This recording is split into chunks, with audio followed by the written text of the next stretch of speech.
My name's Victoria Hollingsworth. I'm a freelance journalist, and I've worked on and off with the Bureau of Investigative Journalism since they began.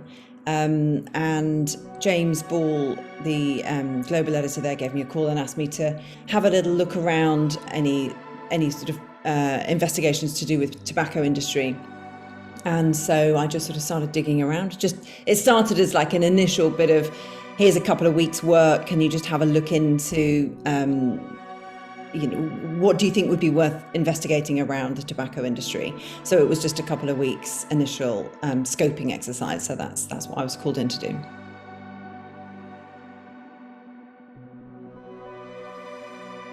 Yeah, it's funny, when I first started doing some research into this, and I'd read a couple of books, and there's quite a lot written online in South Africa about it. And then I started making some calls. And I was really surprised because people, they either groaned or they were like, don't go there, just don't do it. You don't want to get involved in all of this. And to me, it was like red flags were bull, like, well, obviously I'm going to. But I think the reason I was so intrigued was because people had such a very strong reaction whenever I asked them about this particular period in time. And so for me, I thought this story has not properly been explored yet. And that's why I wanted to just keep going with it. I did call this one guy, and I asked him about, looking into this and if he had any advice for me. And his advice was, don't go there, don't do it. He said, you don't want to bring this onto your family. He said, this is such a contested space. And once you start investigating in this world, you become part of it. And, just avoid that at all costs.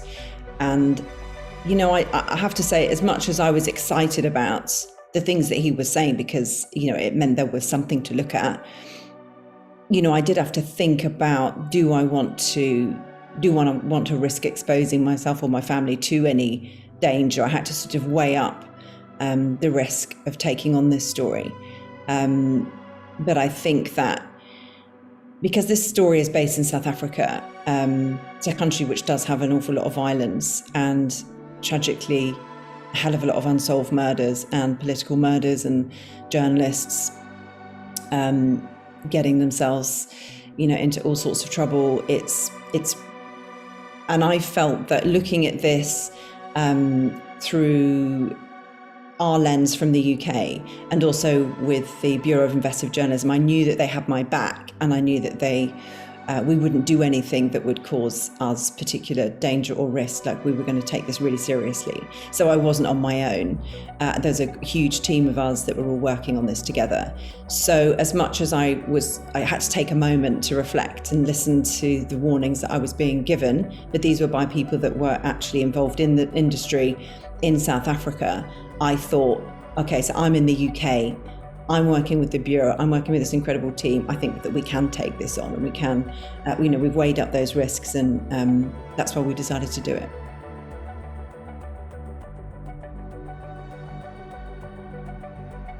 Oh my goodness. What I was really drawn to about this story was, at the heart of it, it's got a love story. And so when we first started looking at it, it was really about the documents that we were getting hold of. But at the back of my mind was this love story. And, I couldn't really move on to that because it was so pivotal to then what transpired. So it wasn't just an add-on. It was front and, really, really fundamental to the whole telling of the story. And so intriguing, because on one hand we had all of these confidential documents, and I was getting more and more. It felt like, to begin with, I couldn't get anything, and nobody would talk to me, and everyone was saying, don't do it. And then I sort of broke through that, and then people did start to talk to me, and people did say, okay, I'm going to send you masses. I mean, we're not just talking one or two documents, we're talking thousands of documents. So we had a lot of material to go through. So on one hand, we've got so many documentation. So on one hand, we've got so many documents to go through, and spreadsheets and emails and PowerPoints, and it was it was intense to go through all of that. But on the other hand, you've got this really sort of tender love story, which brings these two completely polar opposite sides. And I know I'm just such a great big old romantic, but I really felt like, I know that people are going to hate me saying this, but I really felt like it was slightly Romeo and Juliet. It was two people that fell in love on the wrong side, on different sides of the tracks, and where their story came together in this tobacco world. I just I couldn't let go of that. I thought that was just really, really intriguing to me.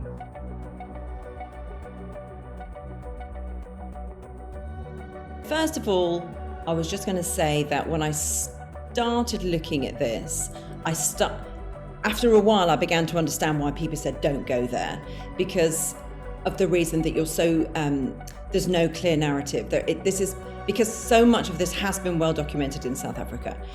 Everybody has an agenda. Everybody who's giving you documents, even though they're genuine documents, they're giving you those documents because that supports the side of the story they want to tell. And then somebody else would give you other documents that contradict those ones.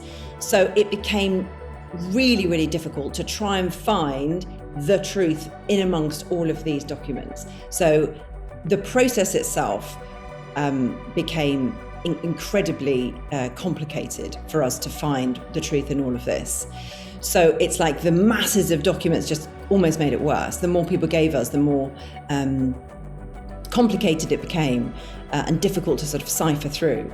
In fact, I was watching a film the other day, Dark Water, where the lead actors, he's managed to gather together all these documents. And there's a scene when he walks into a room and there are boxes and boxes and boxes, like 20 boxes deep and wide, like just some impenetrable space of paperwork in boxes. And I just thought, that is what we're dealing with, only ours is all, on spreadsheets in a computer. But I guess if I printed it all off, that's how big it would look. It would fill an entire room.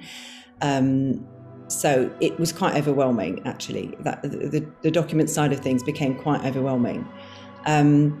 And then in terms of my own personal journey with thinking about, whether I was at any real risk during this process, I don't think I was, but it doesn't stop the fact that it really got into my head that I might be.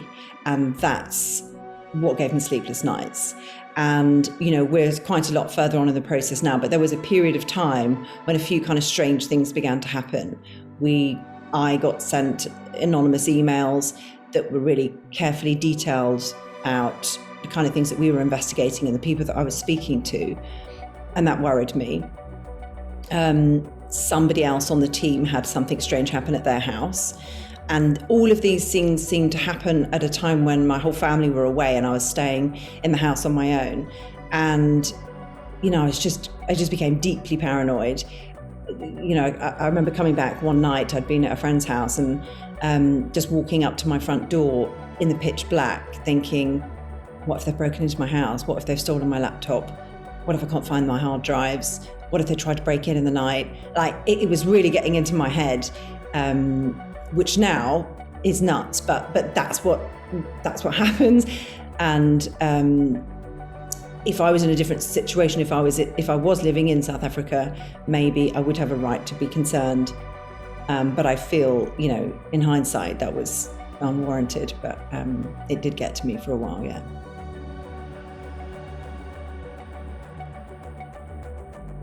I wanted to carry on researching it because at the end of the day, the Bureau had my back. And I think as much as the paranoia can take hold, I was every day speaking to the team. Obviously, we're all working from home because of the state that we're in at the moment. But I had regular contact and everybody was incredibly supportive and knew that my own personal paranoia was not real. So we carried on. But the main driver really is as you're going through some of the documents and some of the emails, and I think it just really made my blood boil that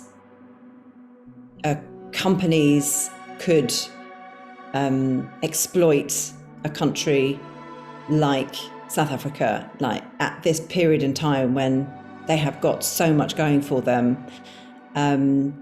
Big multinationals still come over and exploit states. And, I think that we can't just allow that to go on unchallenged. So at the heart of it was always coming back to, we're looking at this differently. We're looking at it from the UK perspective, and that hasn't been done, and that really needs to be exposed. So that was really the main driver behind all of us.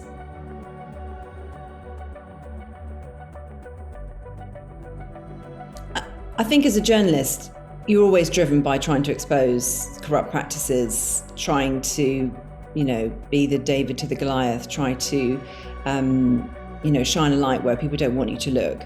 So, that's sort of inbuilt in why we do what we do. But I have to say, I didn't really know anything about the tobacco industry, like nothing at all, other than what I think most people know, that smoking is bad for you. And although I will say, when I was studying journalism, I think it was about the period of time when The Insider came out. And I absolutely, The Insider was such an important film for me, because it really just showed me the power of journalism. And I guess now looking back, I don't know anything about the tobacco industry. So looking back, I didn't know anything about the tobacco industry before I started this, but there is a strange parallel with the fact that The Insider is one of my favourite films. And that is the story of journalists taking on the tobacco industry.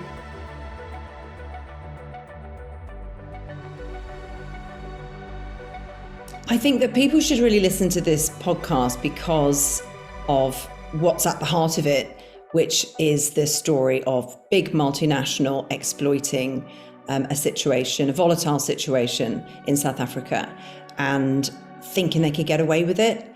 And that's just not on. So I feel like in this series, not only are we trying to expose what they were doing, I think we can call it out, British American Tobacco, but also trying to show the nature, the underhand nature with which they did it. Because this is a complicated story, and I think they never really thought it would come out in the way that it's going to through this podcast, because we've had the time to really unpick all of this. It's going to annoy a lot of people, but that's what we want. And I think that, for too long, multinational companies get away with this sort of behaviour. They operate in a way in other jurisdictions that they never would in the UK, and they need to be called out on it.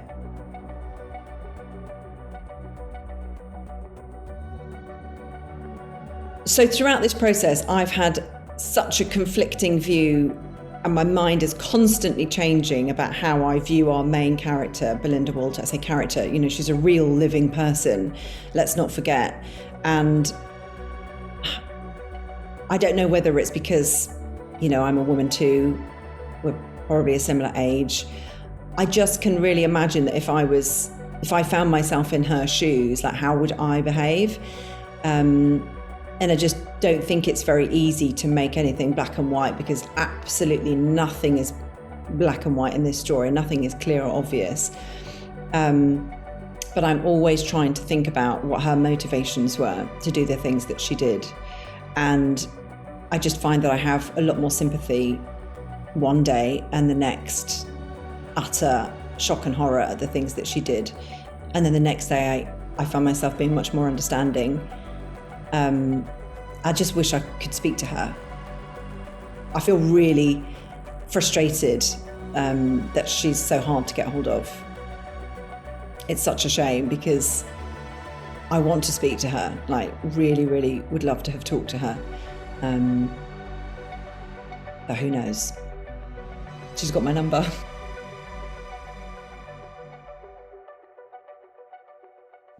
So something that I remember, I think I'd taken a little bit of a short break from the project, and I was stood outside a cafe and my phone rang, and it was my editor, James Ball, and he was calling to say, we just had a phone call saying that BAT know what you're doing and they are fine with it, and that your reporter Victoria is compromised, and she's been speaking to people and getting false information, or I actually can't remember the detail, but it was something about me being compromised in the work that I was doing, and that BAT were fine with what I was doing because I wasn't really looking at the true story.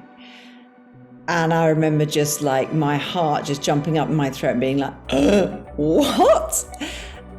And it was suddenly there was something about some of my emails had been passed to somebody, and it suddenly I understood that sense of being in the story myself.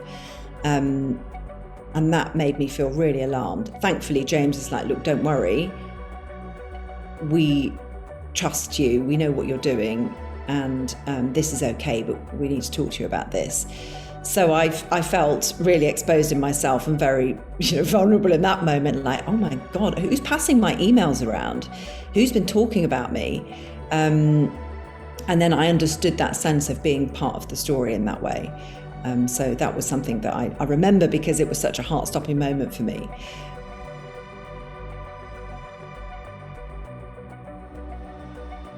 I think it's really challenging to stay neutral in all of this, and I don't even think there is such a thing as neutral because I'm a human being, and if I have a long conversation with somebody who's opening up and telling me some of the things that they did that they may regret, but they did, they're a human being, and you feel sympathy and empathy for them, and while they may have done things that were wrong, they're telling me about it now. Like I really try not to judge anybody that I've spoken to, and I've spoken to a lot of people in the course of this investigation. And actually, I think the hardest thing about doing something like this is that you do speak to so many people who really open up and really tell you personal things about their lives and their involvement specifically in this story. And then at the end of the day, you have to respect when they say, but you can't use anything I just told you. My life will be at risk if you use that. And they're just telling me to inform my own background research and my understanding of this story. But I've been told some really incredible things. And then when they say, you can't, I don't want to be, I'm retired, I'm looking after my grandchildren, I don't want to be looking over my shoulder, that I know is a real threat to them. So as frustrating as it is to have those sorts of conversations, it backs up my work, but it means I can't then share it with the listeners. So I feel there's so much more to the story than we've even been able to tell. And then even the people that have talked to us on the record, there's so much that they've said that we can't cover. And they're trusting us with their story. And there's just the hardest thing is doing right by the people that have been open with you and taken the time to share their story, and making sure that their story is accurately represented in our work. That's really, really difficult balancing act.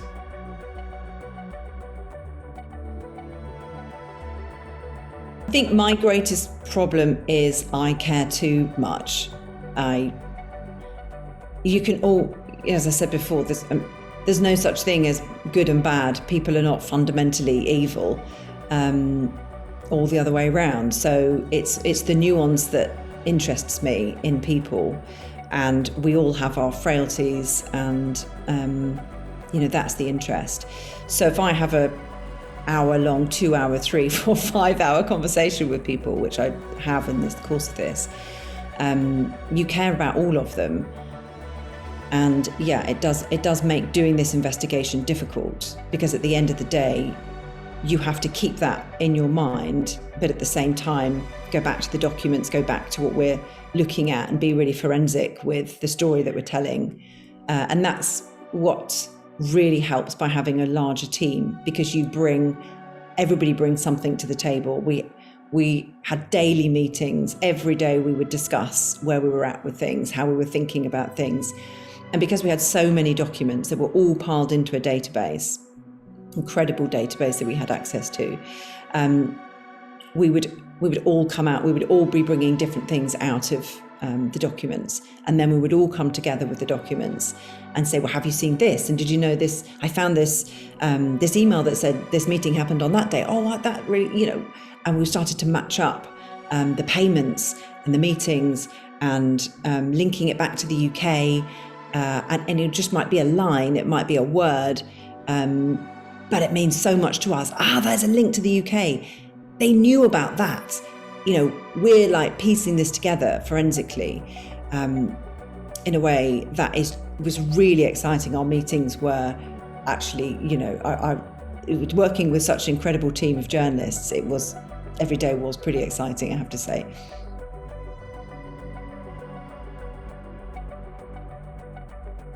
Yeah, it does. You do form really strong bonds, and actually particularly with somebody who was part of our team as a journalist, but became part of the podcast as well. And I know it's been really difficult for him because, he was the most reluctant participant in this whole thing in terms of me interviewing him. And because we became close through being journalists working together on this project, then I had to interview him. And I know that he didn't like that. He's the one being asked the questions. He's on the other side, and I'm really grateful for him for doing that, because it allowed us to explore this story a little bit through his eyes, because he was a journalist who was covering the tobacco industry in South Africa at the time. So he was helping us with the story, and then he became part of our telling of the story. So he trusted us with that. So that was kind of like a strange relationship, that he's my teammate on the project, but now I'm interviewing him and I'm putting him through some awkward questions. So I was really grateful for him to allow us to do that. He's a real introvert, and I know that he really did it reluctantly, but he knew the value in it. So I think that, we're all really grateful to him for that.